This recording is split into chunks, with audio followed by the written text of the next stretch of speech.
주요 시중은행의 주택담보대출 고정금리 최저 수준이 속속 5%대로 오르고 있습니다.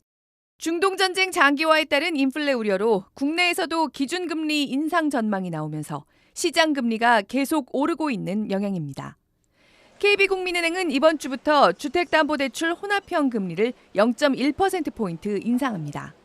이 상품의 지표금리인 5년물 금융채 금리가 최근 0.1%포인트만큼 인상된 걸 반영한 겁니다.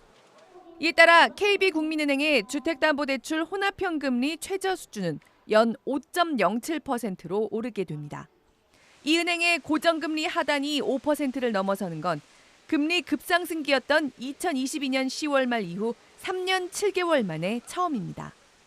급격한 인플레로 미국을 비롯한 전 세계가 금리 인상에 돌입했던 2022년 7월과 10월, 한국은행이 두 차례에 걸친 빅스텝 인상, 즉 기준금리를 한꺼번에 0.5%포인트씩 올리는 조치를 두 번에 걸쳐 단행한 직후의 대출금리 수준으로 되돌아간 겁니다.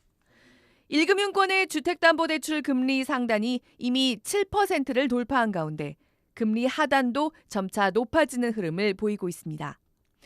다만 2022년 10월 말 당시의 기준금리는 연 3%로 현재 기준금리인 2.5%보다 0.5%포인트 높았습니다. 그런데도 지금 시장금리가 당시 수준에 근접하고 있는 건 최근에 시장이 기준금리 인상 기대를 앞서 반영하고 있기 때문으로 분석됩니다. 미국과 이란의 전쟁이 석 달째 계속되면서 전 세계적으로 급격히 높아진 에너지 비용이 물가에 전가되는 모습이 나타나고 있습니다.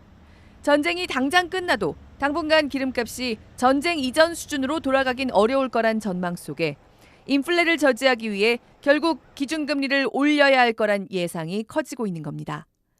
미국의 국채금리가 들썩이고 있을 뿐 아니라 일본의 초장기 국채금리가 27년 만에 가장 높은 수준으로 뛰어오르는 등 한국 금리에 영향을 미치는 주요국들의 금리도 심상치 않게 움직이고 있습니다. 한국은행 금융통화위원회가 오는 28일 회의에선 일단 기준금리를 8번 연속 동결할 걸로 보이지만 7월 이후로는 한국도 기준금리 인상 가능성이 적지 않다는 관측이 나오는 이유입니다. 당분간 시중금리 상승세가 지속될 걸로 전망되는 가운데 이른바 과도한 영끌이나 비투가 한층 더 위험할 수 있는 환경이 조성되고 있다는 분석이 나옵니다.